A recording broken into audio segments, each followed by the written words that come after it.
Welcome to Threads of Enlightenment, a podcast devoted to helping you overcome challenges in your life that prevent you from becoming the best version of yourself. Each episode features interviews with people from all walks of life about their journey of self-development and the principles they utilize to overcome their fears to achieve their desired outcome. Ready to be enlightened? Here's your host, Ken Primus. Welcome to another episode of Threads of Enlightenment. I thank you guys. You know my custom. I will live and die by it. I believe that the person coming to us is coming with a couple of things. I call them sages of the modern day sages. They're coming with a couple of things that are very expensive in my eyes. And I want to honor them for coming and spending those. The first is time. 24 hours is offered to every individual on this planet. I had to learn how to fall in love with time. And when I did, it changed my life. And so I invite those that are listening to this podcast about to learn to value time. It'll change everything about you. The other is the journey. The journey is a powerful creator. It has created this individual before us, and this individual is housed in this body with a name called Ronnie.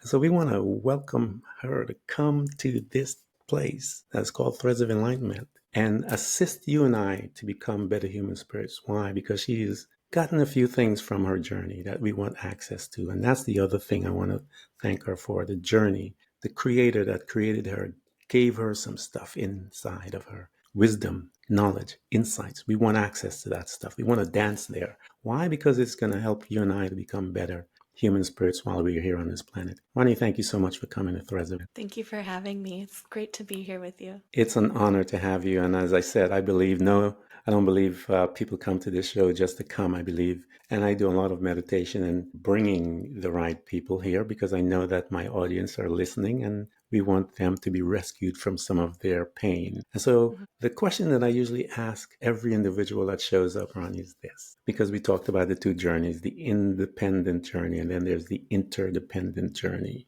How do you serve mankind? I believe I support people in awakening their path and purpose and what they came to the planet to do and living a bigger life. That's noble. I love it because that's pretty much it. You know, we are helping that individual. And I remember when getting my help as well. And I had many teachers, if you will. Nature was one of them. The Bible was another. Many books from Napoleon Hill and Peale and Nietzsche and all these other teachers of mine that assisted me in becoming. And I love that terminology, becoming. So I've been becoming all kinds of stuff, and I just love it. So one of our customs here as well is basically to go back into the spaces, Ronnie, that I call, that we visit while we are here on this planet, coming towards adulthood, independence, if you will. We are going to separate ourselves from our lineage, mom and dad, and all these different things. And the very first space that we do visit is that unit that is called the family. In that family, we have a couple of people there. Some families are different in makeup. You have mom and dad usually, but some modern day families are so vast, and that's beautiful as well. I love that as much as the standard of mom and dad. But this place called the family, you and I are going to learn a couple of things. We're going to learn how to communicate. We're going to learn how not to communicate. We're going to learn behavior. We're going to learn about a belief system. All these things, we are being given birth right there. What was your family unit like? So if you're asking about mom and dad, my mom and dad were divorced when I was 2. So I grew up in 2 separate households. I would have every other day, I was bouncing between mom's house and dad's house. My mom remarried, so I had mom and stepdad and a younger sister at that house. And at my dad's house, it was just me and him. So it was very interesting because I had an older sister on my dad's side as well. So I played younger sister at my dad's house, and then I played older sister at my mom's house. So I had like 2 different roles that I was kind of in. And so I had 2 different sanctuaries and 2 different lives in that way that I was bouncing in between. Because at my dad's house, for example, I had a lot more freedom. He was like, let me hang out with my friends, and he had a lot less like care and worry about what I did and how I communicated. It was more carefree. Yeah. And at my mom's house, there was more restriction, if you will, from a loving place. I see that now. When I was a kid, I didn't see that. So I was like she asked too many questions when I wanted to go hang out with somebody. And I felt like I restricted, or I didn't have many friends because of that, or I didn't feel like I had a very good relationship with my mom growing up because of it. And it's very interesting because now it's flip-flopped. I feel like I have a wonderful relationship with my mom now, and I don't talk to my dad anymore, actually. So it's interesting that like growing up, it felt very flip-flopped to like what it is now. And then if you're asking about other family unit that really crafted how I communicate and like come up in the world, I think my older sister definitely contributed to that a lot, as well as quote unquote friends in elementary and middle school, because that really shaped how I saw myself and how I showed up to other people. So for example, kindergarten through fourth grade, I actually attended the school that my mom was the principal at. So I was always the principal's daughter. And I felt like I got maybe special treatment because of that. Kids hung out with me because of that. Yeah. And then in fifth grade, I switched schools, and nobody knew me. Everybody had their friends already, like from elementary school, and I didn't know anybody. And I think it was my first week on the playground in fifth grade, and I tried to introduce myself to people. I was trying to like be funny or do something. And there wasn't a big thing that happened, but I remember they just walked away from me. They didn't react, they didn't laugh, they didn't do anything, they just walked away. And that moment is something I go back to a lot, because in that moment I decided, I didn't know it at the time, of course, but like being on my spiritual journey and recognizing some things, I realized, oh, that was the time when I felt like I couldn't be my authentic self. I felt like I had to blend in and be like other people. Yeah. I felt like I had to be smaller or be more of a chameleon or make myself smaller to be around other people. Being in the classroom in like fifth grade was a very like changing trajectory for me because of this. So like in the classroom, I would wait to raise my hand before other people would raise their hand, because I was like, I don't want to be the first one to speak. I don't want to be wrong. So like just to like give a brief overview of like where that turning point was for me, because I think that's what you were asking. Like that's probably where it was. Yeah, usually there is a space, I tell people, where we are given birth in this fashion. The trauma will enter in. And the trauma sets us off on a course to survive first. That's the first aspect of trauma, because we have to fit in, as you eloquently spoke to. And we will create ways by which this young individual now is such a storyteller, is going to, and so powerful, is going to create a story within themselves to navigate through this period of survival. And as you just elaborated as to how you did that. And I tell people how trauma comes, and it could be something as benign as yours in the sense where, but it's the interpretation of that the individual have about the situation that took place. And your interpretation, based on that interpretation of them walking away, and I tell people, be very careful who makes the decision. When the subconscious being makes a decision, it's usually locked in. And it's just like, and it will manifest through life. And then you have just the mind of the flesh or the mind of the body and stuff like that makes decision. And that's just like quick. But when that individual on the inside does that, it locks in, and that being now will begin to be governed by that particular belief system that subconscious being has just made an agreement with. This is how I'm going to be. And everything else in the world begins to be seen from that prism as far as their interpretation of the world. And it usually happens sometime like that. And sometimes it's violent and so forth, but the interpretation is where it starts. So here you are, this young woman has made this decision at such a young age. And now that decision, the manifestation of that decision is, I'm putting my hand up last or whatever, and all those manifestations and behavior. As you were exhibiting all of those behavioral things, what were some of the most prominent ones that were seen by others as you're navigating your life through from making that decision as an individual? The ways that it manifested, I mean, I was an introvert. I didn't have many friends and I didn't talk to many people, mostly because I was afraid to. I didn't want to put myself out there or be wrong, or there was a lot about rules, like social rules, that I didn't know how to follow or know how to like talk to people, or I feel like there were social rules I feel like I didn't know or fit into. And I was always trying to figure that out, whether in a conversation or whether in like in behavioral talking with people. So the way that other people would see me, I guess, is I would be the one hiding in Mm-hmm. like in the classroom or like in a room. I didn't want people to come up to me or talk to me. I was never the first one to like generate a conversation or hang out with people. I was very quiet. I wasn't Mm-hmm. very talkative. Even with like my smaller group of friends as I grew older in middle school and high school, I was never the one to put myself out there. I did do like theater in high school, but I was in like stage management and like Yeah. tech in the back. I Behind the wasn't like, scenes. don't, yeah.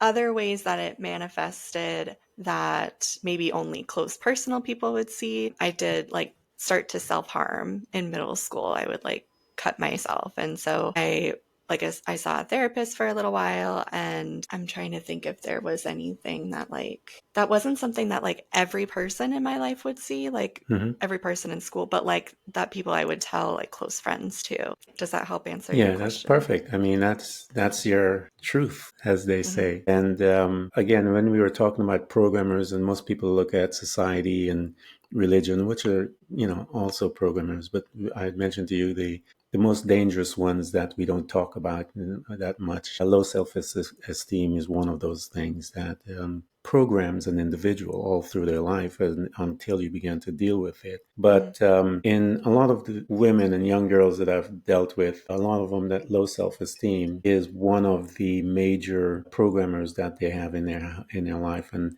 that's when you have the other ones that'll come in, depression and all these different things, and they begin to govern our behavior and our minds and so forth. So here you're moving through life, and you started at a young age with self-harm and all of these different behavioral patterns as a result of that decision that that young individual made on the field. What was high school like? Because high school is a different beast, and is, as we all know, and it can be a cruel place and it could be a great place. What was it like to you? Honestly, I think high school was better than middle school. Mm-hmm.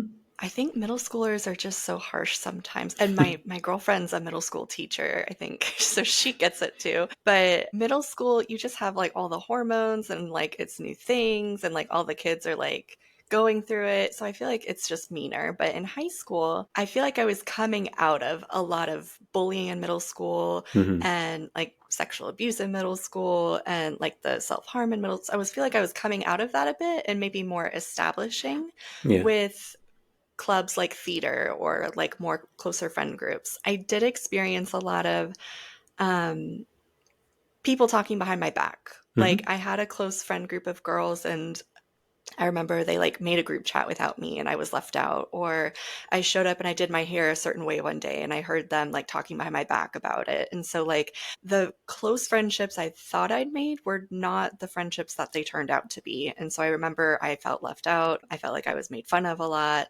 even if it wasn't to my face. I feel like sometimes in middle school, maybe it was more to my face. And then in high school, it was behind my back. So I felt like my parents told me a lot how smart I was. Like I took all the Mm-hmm. AP classes, I had like a very high GPA. And there was something in me where I also wanted to be very very pretty, or I wanted to be known to be very Mm-hmm. pretty. And I don't know why that was or where that came from, but it was like I never felt enough when it came to that. Or I also never felt like I was doing enough. Yeah. And all the work that I did theater, I did AP classes, and I also had a part-time job. So my Wow. morning in high school started at 6 a.m. and I got home at like 10 p.m. with like part-time work. Wow. So I never felt like I was doing enough either. Like there's a little bit of like proving myself. There's a Mm-hmm. little bit of like trying to prove my worth out of all the value I was trying to do. And I just wasn't doing any of it. Does that make sense? Oh, yeah. I mean, you could see from my vantage point, you can see maybe, if I may, you could see this young individual, once they turn away from that individual, all of the different interpretations that is going through that young woman's life and Mhm. mind could be my looks, it could be all kinds of stuff. And so we start planting seeds in our being that these are where therapy begins to unlock all of those seeds that we started depositing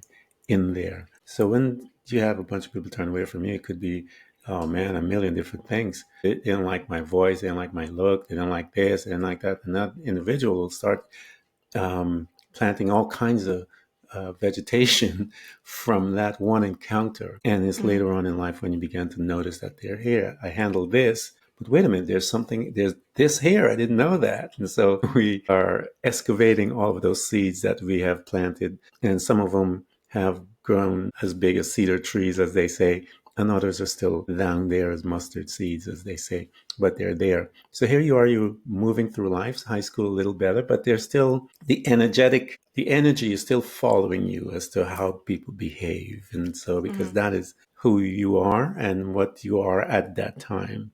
And so you're emanating that type of energy, and that's what we are all pulling into our being as we're moving Mm-hmm. through.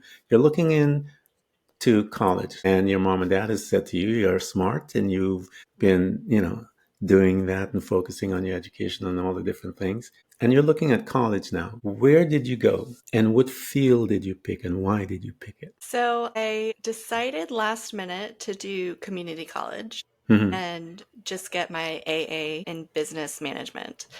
And reason why I was accepted to a state school, like a 4-year university. I was going to study business there as well. And I was like, I really don't know what I want to do with this. I don't want to spend 4 years just studying something where I don't know where I'm going to apply it to Mm-hmm. or what field or what pathway I want to Yeah. do. So I started at community college and I was like, look, if I end up pursuing a path where I need to go back to college, I'll do that, but I don't want to waste my time doing like studying if I can just get a job outright and not have to use it. So I just did state school. I did 2 years of college and again working full time while I did it. I ended up I bounced around quite a bit for the first couple of years. So I worked at like Universal and Disney because I live in Florida and that's like a rite of Yeah. passage. Worked at a college doing financial services, which was like probably one of my favorite things that I did. Worked as a operations director at a roofing company. And so I bounced around a bit, like trying to find like what it was that I liked and enjoyed. Mm-hmm. And there were things where I made good money, but I Mm-hmm. wasn't feeling fulfilled and passionate about what I did. Like I had a bigger difference that I could make and I Yeah. wasn't making it. So my sister had this company, the Beyond Human Method. She Mm-hmm. founded it 15 years ago, and I have been working in it in the last 4.5, 5 years now. Mm-hmm. And so I was maybe I think it was 2019 or 2020 when I started more closely working with her. And I was like, what is it that you do? Like, what is it? Like, let me hear a little bit about that Yeah. because I was very skeptical. I was very logic based. Mm-hmm. I grew up as a Christian, and just because my parents were, and I was like, I don't know if that's really it for me. Like, the more I grew up, I was more interested in like the science based, evidence based things rather than spirituality. Mm-hmm. So I was like, I don't know about what you do, but I want to learn a little bit about it. And so that's really where I got started on like a turning point in my spiritual journey. And when you got there, and that awakening, because here your sister is there before you, forerunner, Mm-hmm. and now you are going to go into quote unquote the family business, as they say. Mm-hmm. And you had that conversation, if you will, with your sister. And then you had an opportunity to see firsthand as to what they were doing. How did this science-based individual begin to settle in that? Because as you said, you're a science-based individual mindset, Mm-hmm. more data-driven that way than the quote unquote the spiritual stuff, as they say. Mm-hmm. How did you land? So I started working with her really just in the background of the company. So, like emails and admin work and support for her to do her work. Mm-hmm. I was really interested to start doing the work when I saw other people having results. And I was like, fascinating. So it was Mm-hmm. like I saw it applied and I saw the results that were being created from other people. I was like, okay. I also saw that she used to be very type A as well, my sister, Mm-hmm. and very logic based, evidence based, science mind as well. So I knew she wasn't just throwing all of that away. Hmm. and choosing something else. I knew there was science evidence base behind it too, Yeah. behind the teachings that she Yes. created. We also had a scientist go through our programs and courses. So she tested and tried it and like backed it too. So I was like, Hmm. okay, well, that makes me feel a little bit better. So I think seeing the results from other people and the real applied results had Hmm. me be like, okay, like I want to try it for myself. I want to see what this is like. And so I went through the first year as a participant, and then since then I've been coaching other people through the work. Yeah, it's all the same as we begin to embark on the journey. Use the science world will use different terminology than in the spiritual world. But an example, the quantum field, you look into quantum physics and so forth. And so from the professional side or the science-based side, when they talk about the quantum field and quantum physics, on the religious side or the spiritual side, that same field, the terminology that is used is heavenly places. So it's the same language as far as spaces and stuff like that. And they're all laws. The laws that govern the spiritual realm are the same laws that govern the science realm. It's Mm-hmm. just we use different terminology. But when one begins to walk the journey, you will see that the quote unquote woo stuff is based on all laws, and the law of using your imagination and the law of fate. Religion will say fate, and science will say a different term. But it's the same thing. It's just how we Mm-hmm. express it. But we're walking the same walk. It's just that we are not aware of it. So here you are. You're in the midst of all of this, and you saw the evidence, and you're seeing it produce an outcome. And that appeals to the science-based individual.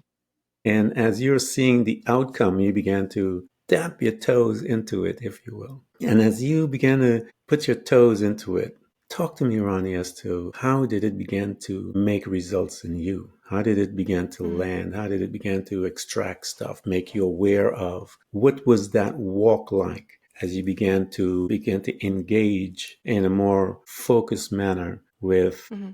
the process by which your sister has been operating through? So, the foundation that we start from is clearing the old patterns, conscious and unconscious, aligning in the thing that you want, and then creating the life that you want and really tapping into your intuition. So, the way that that started for me was the clearing that I did was a lot of past lives that showed up Mm-hmm. for me that I didn't know existed. Past lives where I was like in immense debt, or I like lost a baby, or I like was held prisoner and held captive as in like this cell. And so like the way that these unconscious things that I've baggage that I like Mm-hmm. took with me and how it affected the way that I lived life at that time. Being able to like empty all of that out, clearing out like the lineage patterns as well, because Yes. 90% of our energy comes from our mom, whether we Mm-hmm. like it or not, because of all the time we spend in the womb and growing up with our moms typically. So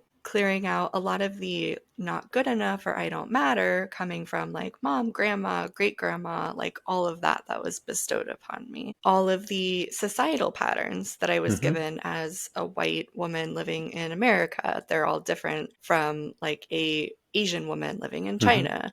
Yeah.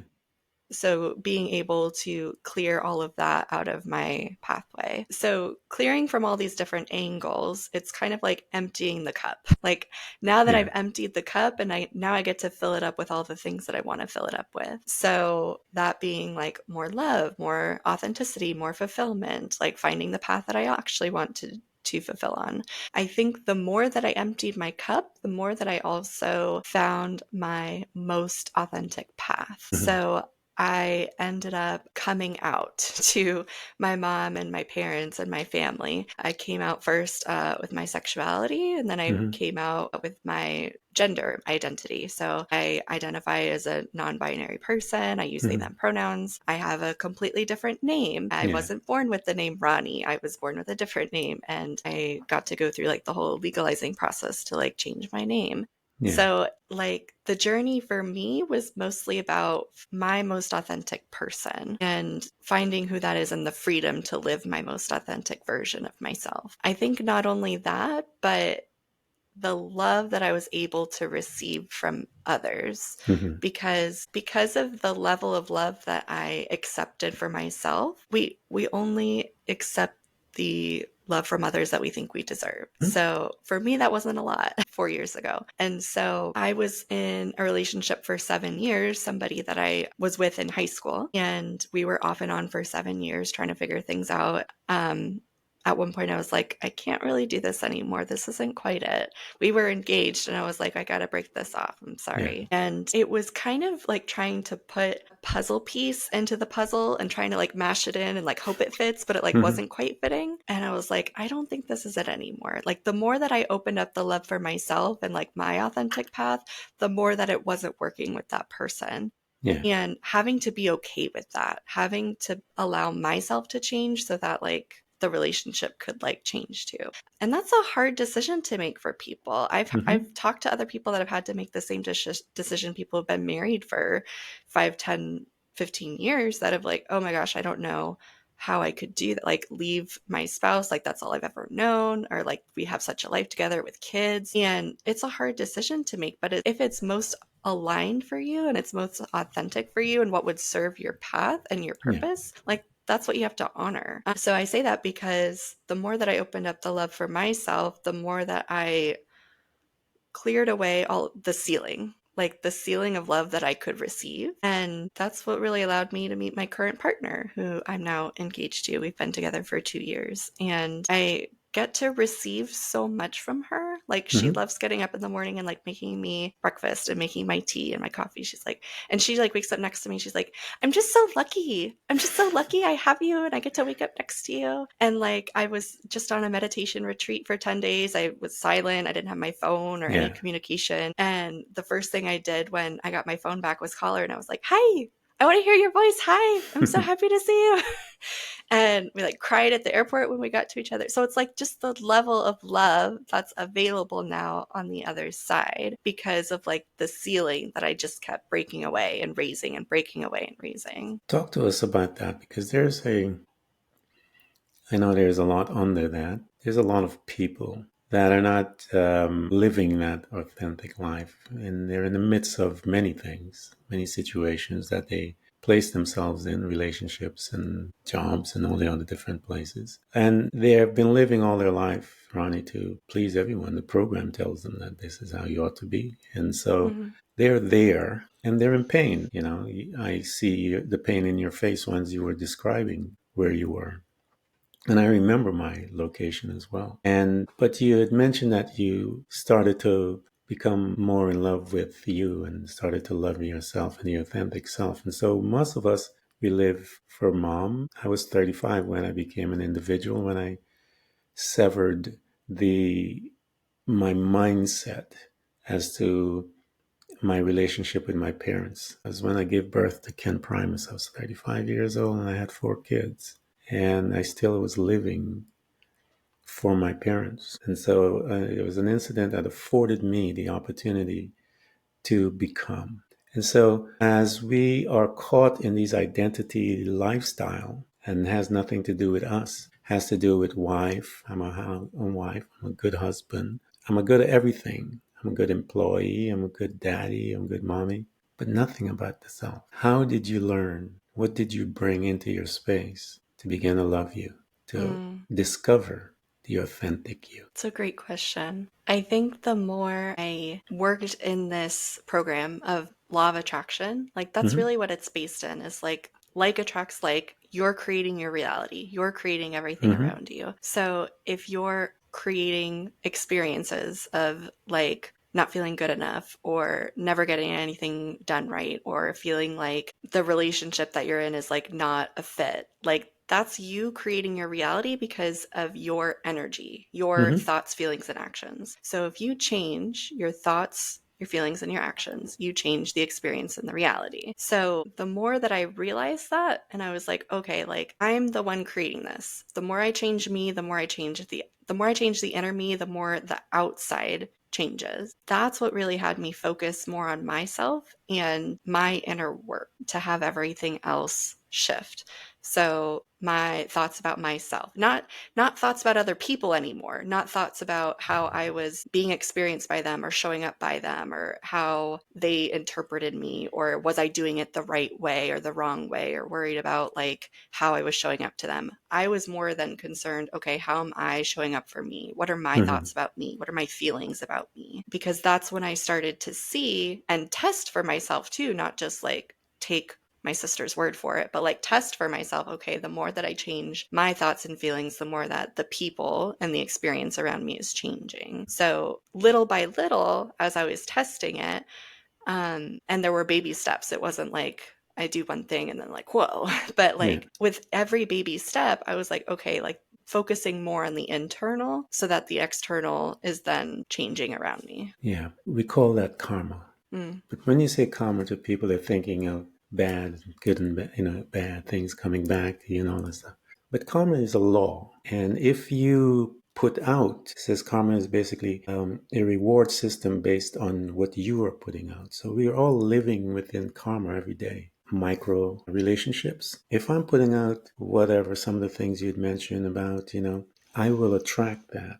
Why? Because I'm putting that out, I'm sending that. And so that returns back to me. That's what karma is. And so we engage in karma all day long, not recognizing what we're doing until you start changing your output, your frequency, as they say, as to what do you want. And the only way you can change it is to go inside, and then you have to learn how to reprogram your mind to begin to change your frequency, to change your karma, to attract the things that you are putting out. And so, Ronnie, we are in a karma relationship all day long. Most people don't think about it like that, but that's in its essence, is simply the return. So every day I get up, I have to, what is the karma that I want to have in my life today?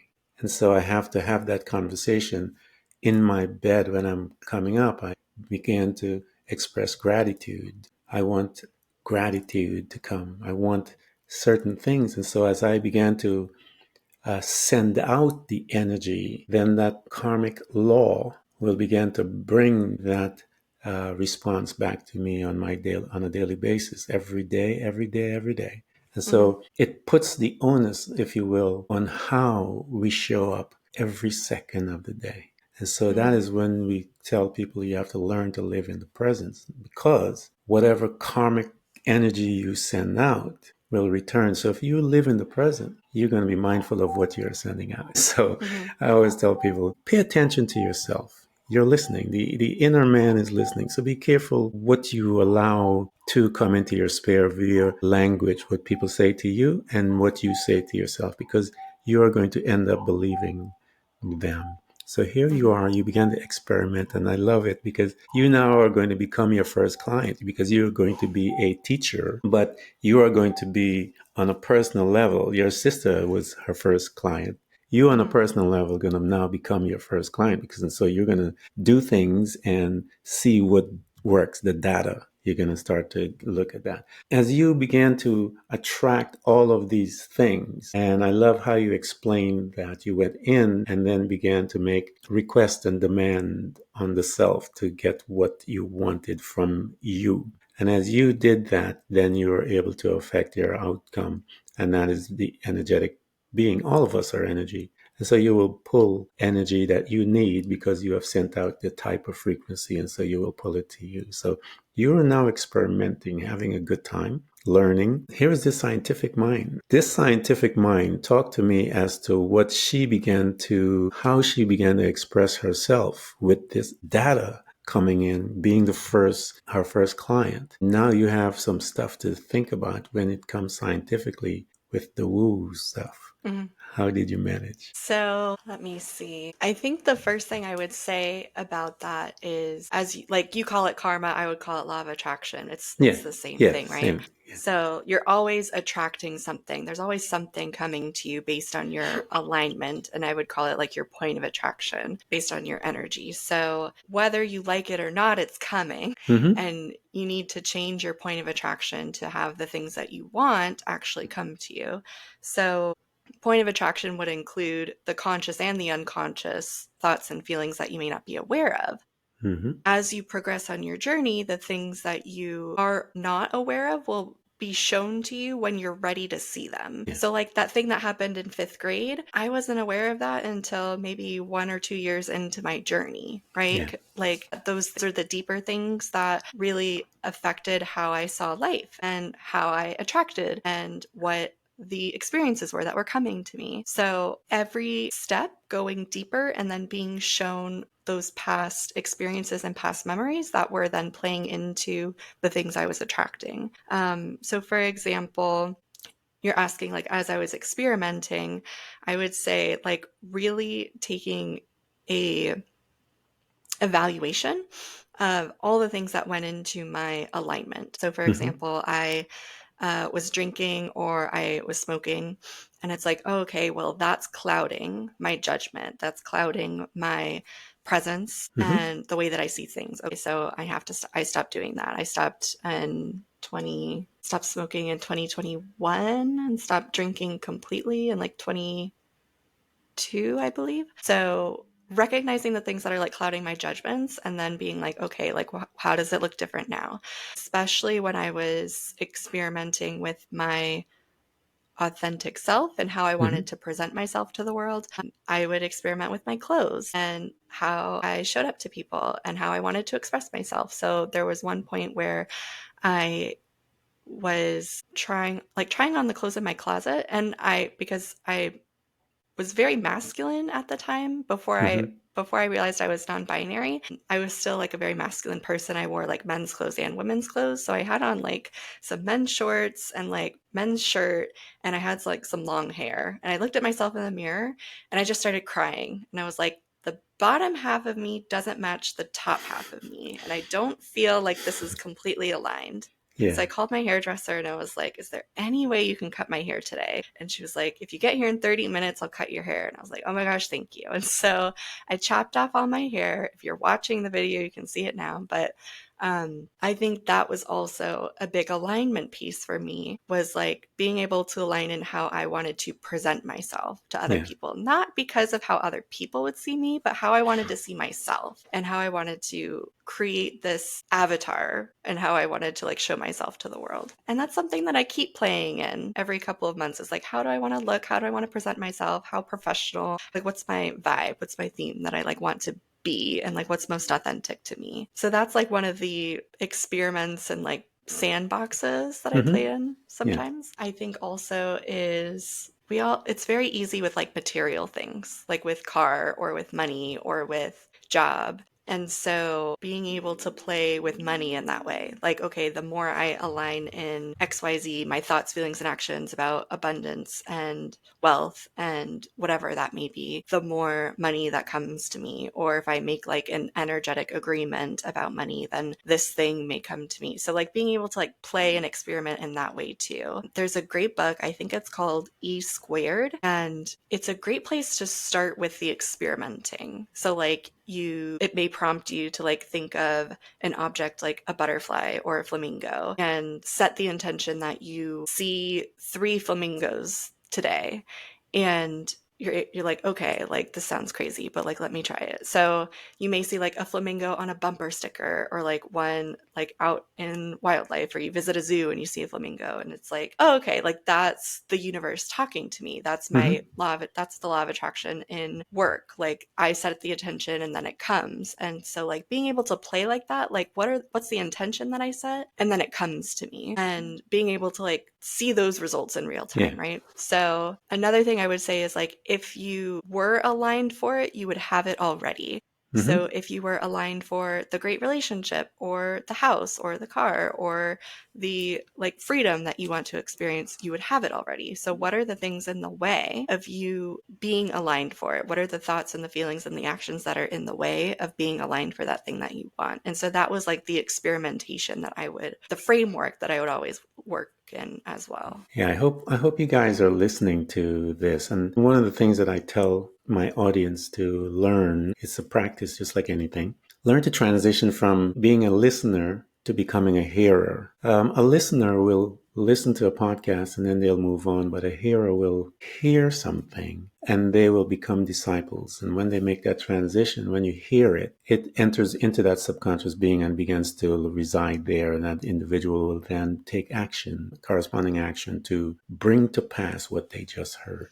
And so I invited you guys, I stopped to bring you because I want you guys to go back and play that all over again, and what Ronnie talked about, and about how intentionally she began to exercise manifestation as an individual. Because perfect example, I remember, and once I mention it, I'm sure people will identify with it. When you're looking at a particular car, when you've decided that that's the car I want to buy, before that, you never really noticed it.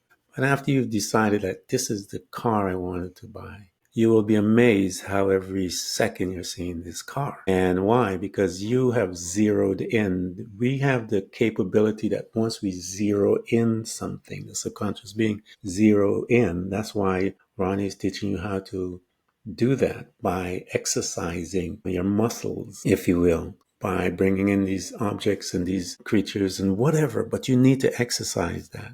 And as you become more proficient, you will be changing your world forever. And it starts in the imagination. I grew up in church as well. And I remember reading this book called the Bible, Ron, and it says, let us make man in our image. And then God said, yeah, but we got to put him somewhere. And I remember I talked to these guys and I would say to people, where did all that stuff come from? It came from his imagination. God imagined this being that he wanted to be with and wanted to spend some time in the earth, and the pattern of the earth, the design, the math, all of it came from someplace. And that's where we have to start. And one of the scriptures in the Bible talks about guarding that place, the imagination, and renewing the mind, and all of those different principles that one have to do that. How did Ronnie begin to renew her mind? She told you. She started practicing and bringing in these little things. And so go back and listen and become a hearer, and it'll change your life, because in that little piece she gave some of the most powerful instructions if you would pay attention to it. So Ronnie, here you are, you found self, authentic self, and you remember, I could imagine you walking by that mirror going, damn. Because I remember when when I walked into my own self, if you will, when I fell in love with Ken. People used to look at me as if I lost my mind. I'd walk by and go, geez, I just love this thing. I just love this guy. He's so crazy and so whacked out, but I just love him. And I still do that. I adore him because he has gone through much, and yet he's here and he's learned much. And so as you found yourself, Ronnie, talk to me about that day when you realized it, because we do our thing, and then one day it happens when we look and it's like, wait a minute, I am, and that phrase alone, I am, is a powerful thing. And so I refer to myself that way, I am. And so I remember walking by the mirror one day, Ron, and go,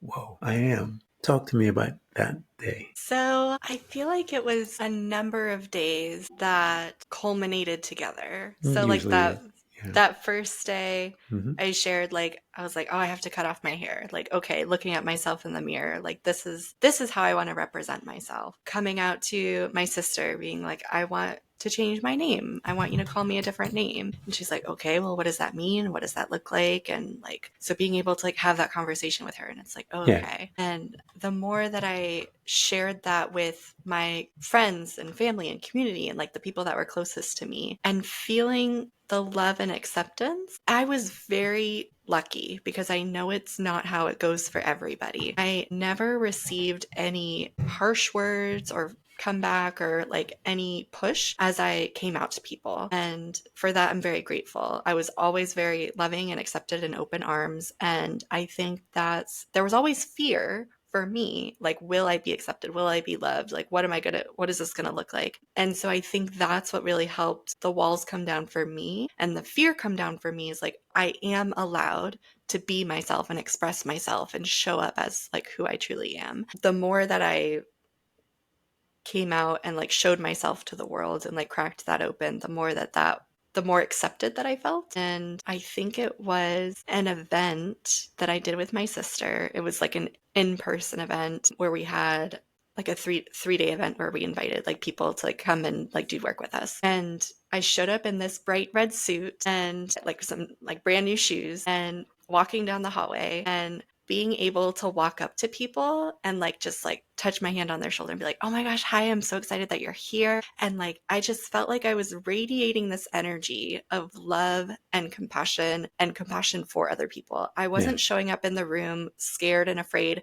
The first event that my sister had, I was in the corner. I didn't show up as a participant. I showed up there because I was babysitting my niece, her daughter. And so I was just in the corner. I wasn't participating. I was like, I don't want anybody to see me or look at me. Now, doing that, people tend to look at you like you're a weirdo because you're the only one in the corner. And I happened to draw more attention to myself that way. Like people would go up like, who's that person in the corner? Why are they just hiding out? But anyway, so like going from that to now being like in a bright red suit where everybody can see you and like walking around, like talking to everybody, like that flip flop was like so big for me to see and recognize. And also like being up on stage with a microphone with people, like being up out in the open, I was like, oh my gosh, like this is me. This is exactly how I want to represent myself. This is exactly who I want to be. Like being able to not be afraid of other people and how they see me, but being able to like serve others and be compassionate and like see them for who they are and their highest self. Like that was really what broke open the shell for me. That is awesome. I love that. So now you have done that. You found you, and now you are your first client. And talk to me about someone, because I want those that are listening to us as to the approach that you guys do, that your sister have to an individual that is obviously like you, maybe isn't some pain of some sort, whatever that is, and they have presented. And you talk to me about one of those success stories that you, as a coach now, you're no longer that individual who at 4 years old, when they did what they did, you are now a authentic being walking in a bright red suit, and you're a teacher now, you're a guide, you have graduated. Talk to me about one of those times when you assisted someone to become the authentic self. So first one that comes to mind is this gal that I worked with, and she came to us very similar to my story of maybe some not good enough, but I think primarily for her it was wanting to be chosen, like wanting to be chosen by other people, doing things for other people, working, prioritizing work so that she could be valued by other people. Also came with a bit of like a drinking alcoholic like issue. So she really wanted that authentic version for her life. What that looked like for her was more, what would you call it? I forget what the word is, but when you like give and volunteer service in a particular way. So she really enjoyed running, and she really enjoyed volunteering for like the running club at her local high school. I can't remember the word, but she wanted to give more in that way rather than like working, going, doing. And so the more work that we did together, being able to like clear out the old patterns, the very first thing that we do is focus on the nervous system, because it's very difficult to make a change with anything, any kind of manifesting or energy work, if your nervous system is like shocked or burnt out or like in fight flight mode. So the very first thing that we do is calm the nervous system and become that level of presence so that you can accept like new changes and implementations. Then we go into clearing out the old stuff and clearing the cup so that you can fill the new cup with what you want. She was probably one of the harder people to work with because there was a bit of resistance. There was like, I don't know if this is going to work. I don't know if this is for me. But the more that again, the way that we teach is like, we're not going to tell you what to do. I'm not going to give you, these are the steps and you have to follow them. take what resonates and leave what doesn't. Like, you tested it and try it on for yourself. Don't just take my word for it. And then you testing it and trying on for yourself and seeing it in your own life, you will come to know what resonates and what doesn't. So I think that was a big thing that made a difference for her as well. It was like, oh my gosh, like I'm having all these new awarenesses. Like I can see like my relationship with my mom has completely changed. Like she used to like fight it out with her mom over the phone every day, like crying compulsively about like, my mom said this to me and I don't know what to do about it. And like very, very harmful relationship with her mom. Now, like the best place it's ever been. She's like, oh my gosh, like we talk on the phone and we like love each other. We are like very open. I can tell her all my awarenesses I have about myself. Her relationship with her partner has changed. Her partner's daughter has changed completely. And it all stems from her being more aware about herself and how she shows up with other people. And the way that she was showing up to other people when she wanted to be chosen by them and she wanted to do things for other people, like people pleasing, it wasn't actually showing up as people pleasing or like being received as like, you're doing it all for me. It was showing up like attachment, like I need it. I need to do this for you, or I need to XYZ. And so I think that's something that a lot of maybe people pleasers don't realize is like, sometimes it's not perceived in the way you actually think it is. And I say that as like someone who thought I was a people pleaser or who identified as a people pleaser. So like the more that you look at yourself and how you're showing up for others, the thoughts and feelings that are there and what you're aligning in, again, the more that everything else changes. So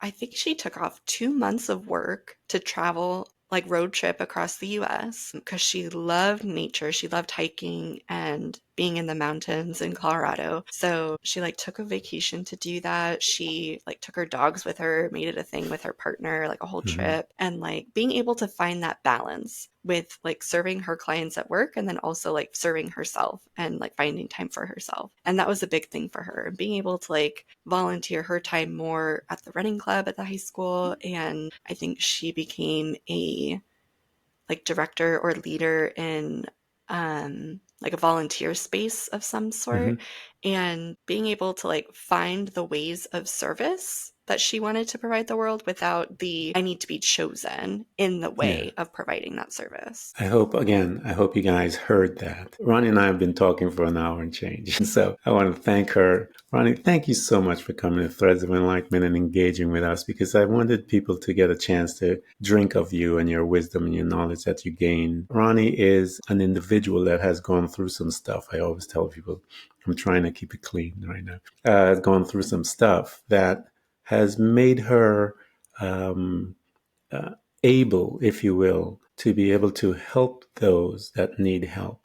The method that she uses is the Bonnie Human method that she's proficient in, and she told you how she used it on herself to gain access to information, data, and the results that she was getting within herself. And she is now a guide that is able to help you guys to get and see who you are. She gave you an example of an individual, and that's why I asked that, because I want you guys to see and hear that the results happen outside of Ronnie and her sister, that there is other people that were affected and changed as well. And so we want to invite you guys. We're going to provide everything for you, to access to her, get into her space. There's a podcast, all a bunch of things that is there, and we want you to get there, listen to it. I mean, get involved, become a disciple. Why? Because your life will change, and your destiny will change, your family will change, your friends, everything will change, but more importantly, you will.